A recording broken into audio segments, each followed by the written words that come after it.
Welcome to the video for Module 4's lab from the course 10981. In this particular video we will actually see the creation of some logical networking within Virtual Machine Manager.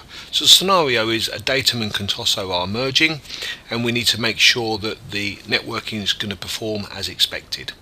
So we're going to actually run through a series of exercises which is actually going to enable us to create logical networks, create uplink and virtual port profiles, create and deploy some virtual switches, and create the virtual machines themselves.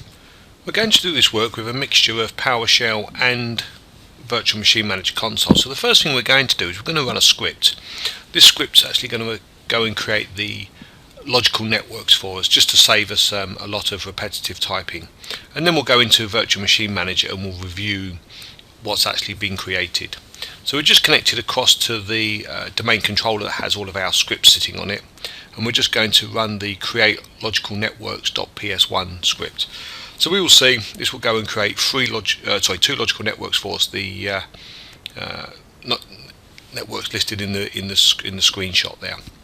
So if we open up Virtual Machine Manager, what we should see if we go to the Fabric panel and look in the logical network section, we should actually see those networks now exist. We select logical networks and hopefully you can see that we have the networks in existence. So the host cluster logical network is there, as we can see. If I just go into the properties, you can see no network sites have been created, so there's sort of nothing underneath that object. So the next thing we're going to do is we're going to run another PowerShell script, and what this is going to do is it's actually going to create the logical network sites for us. So run that script, which is completed. So we'll switch back to Virtual Machine Manager. We'll go to the properties of the various networks that we've created. So we see there's still nothing in there for the live migration, but if we go into the host cluster and go to the network sites, we can actually see we now have a logical site for Contoso. Okay.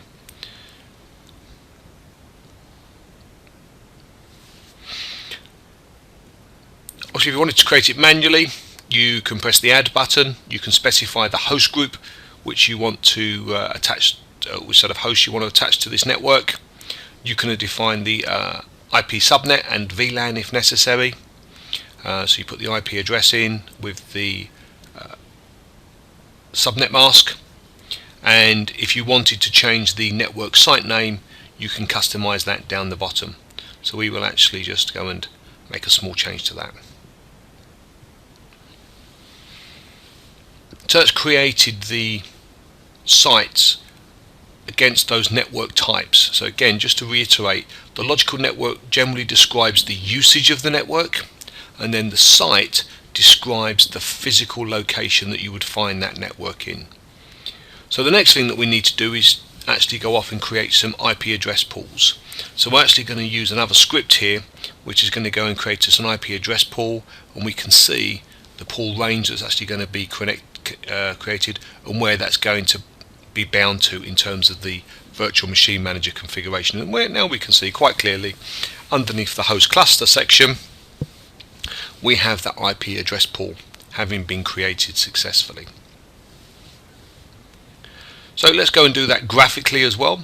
So we'll go into the create static IP address pool wizard and actually go and create a static IP address pool for the live migration network.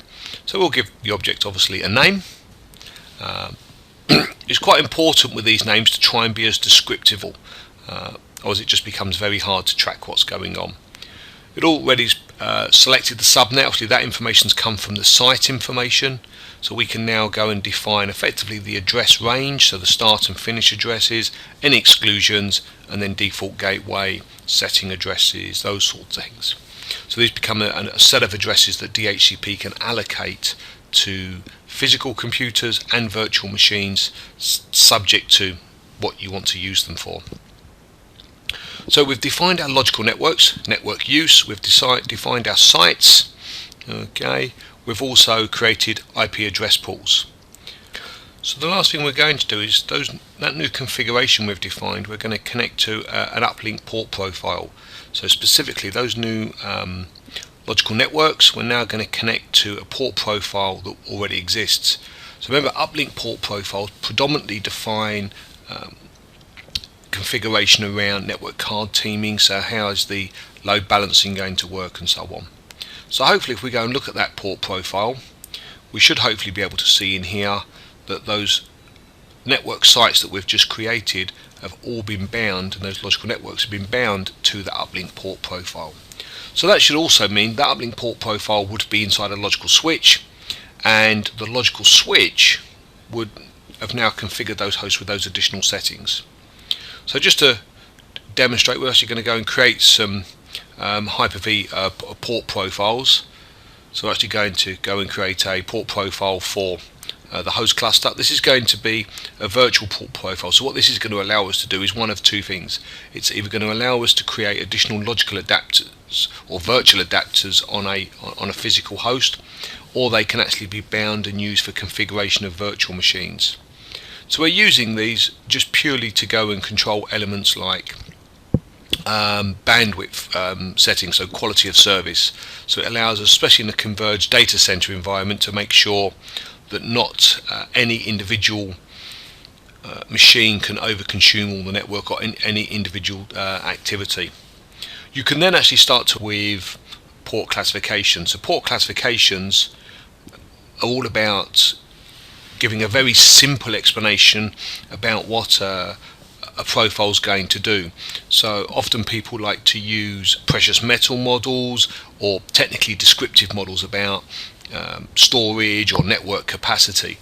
For me, I'm very much focused on generally describing what you would use it for. So that is a much better experience for me. So we've just gone and created a classification just to identify the Contoso sort of host cluster object. So they are just purely label based objects. They don't actually have any other configuration behind them, and it's actually later on that you can connect the two objects together, so the classification object and the actual profile itself. So let's just go and have a quick look at our VMs and services section and actually have a look at our VM networks. So let's just clean the screen just to tidy everything up. So we're going to create a virtual machine network for the logical network that exists for the host cluster.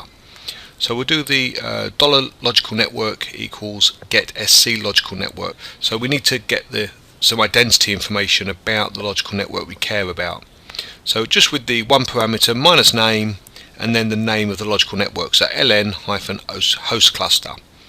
So press return, and that should then pull information back about that particular logical network. So what we can now do is we can now create the virtual machine network.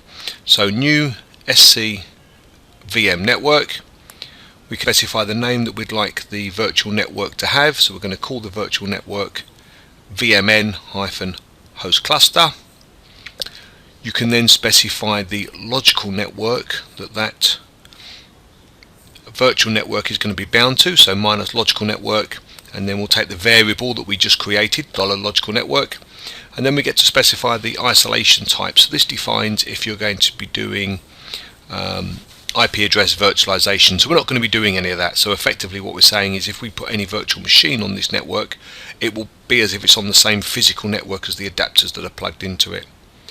So if we switch across to Virtual Machine Manager, we can see we've got the VM network, we can see the logical network, and that's it. There's no more configuration for that particular object. So pretty simple, pretty straightforward in terms of creating that particular type of object. So if we do the same again, what we can do is we can just change the labels, because we also need to do the same sort of thing for the live migration network. So again, I'm just going to go and read the live migration network information from Virtual Machine Manager for the logical network, and then what we'll do is we'll actually go and create a new virtual machine network, and again we'll name it accordingly. So we'll just change the name from host VMN host cluster to VMM logical network. So hopefully again we'll just drop into virtual machine manager and we can see the second virtual machine, also the virtual network being created, so the virtual machine network in existence. To make sure that we can configure all the networking correctly for the new customer, we're actually just going to sorting out the configuration for the logical switches. So we're going to open up our logical switch, and what we're going to do is change the virtual port configuration. So the only classification on there at the moment is the one for the host management, which we saw earlier. I'm actually going to configure some additional port classification. So the port classification object that you pick at the top actually defines the label that the people that are going to use this tool are going to see. So I'm going to pick the PC host cluster for Contoso, and then down at the bottom you can actually select the rule that's going to define the actual parameters. So as we know, the host cluster for Contoso profile that we created before, we attached a bandwidth limitation to it. So we're just going to actually add a couple of others. So we're just going to add the live migration one in. Again, just has bandwidth limitations attached to it. We're also going to do the same for the low, medium and high bandwidth objects as well.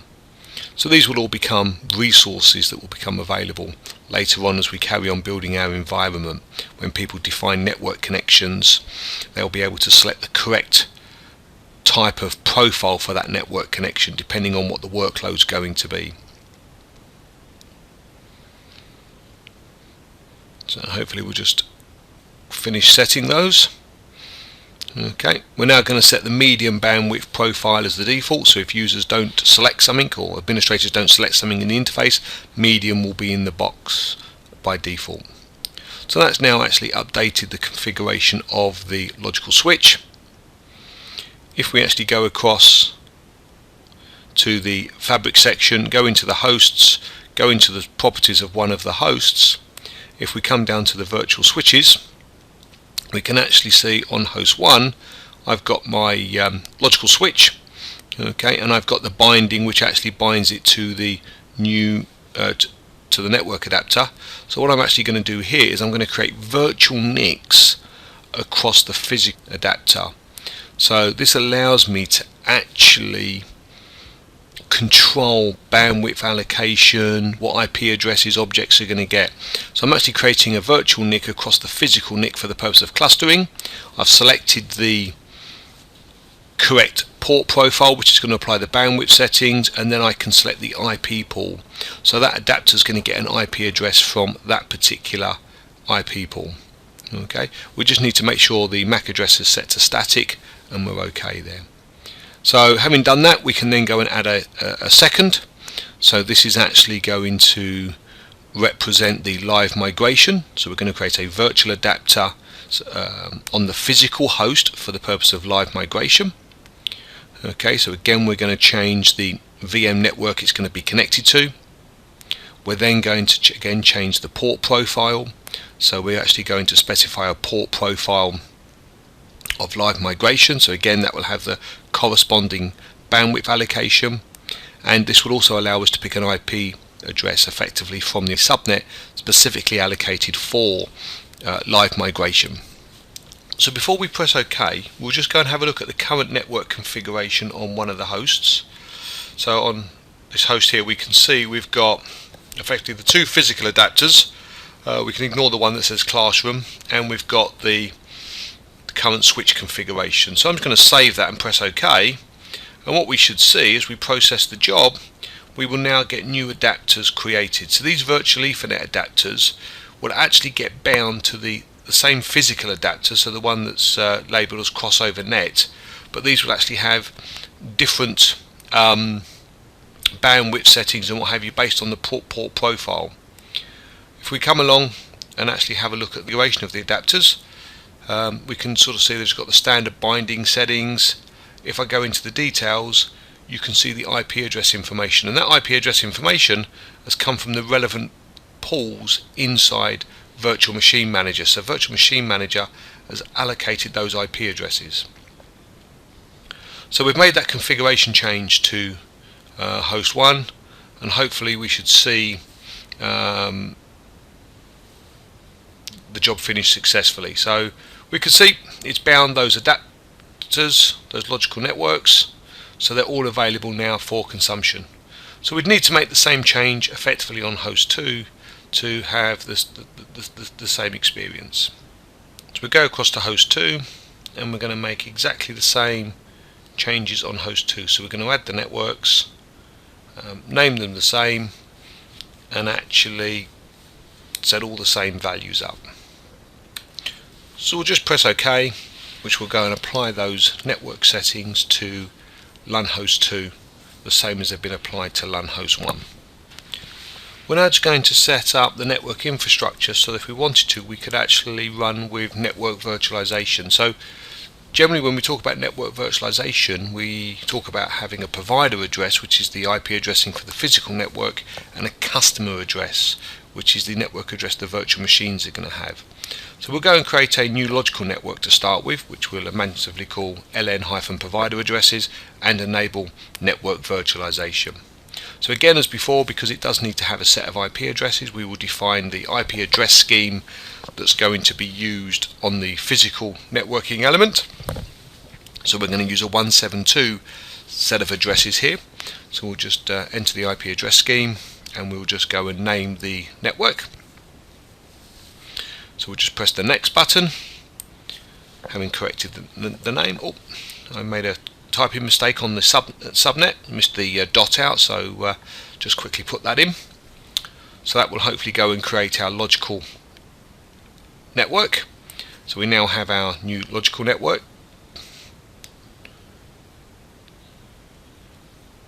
So on our new logical network, we'll go off and create our IP address pool.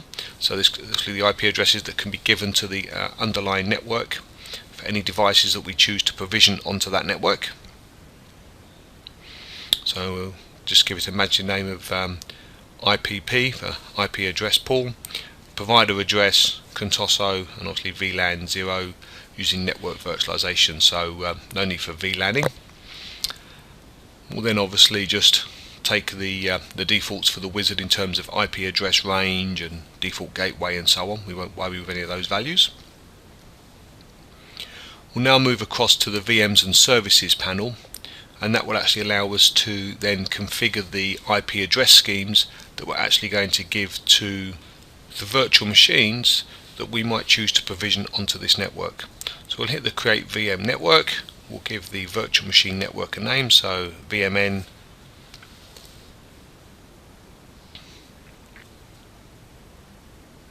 tenant A.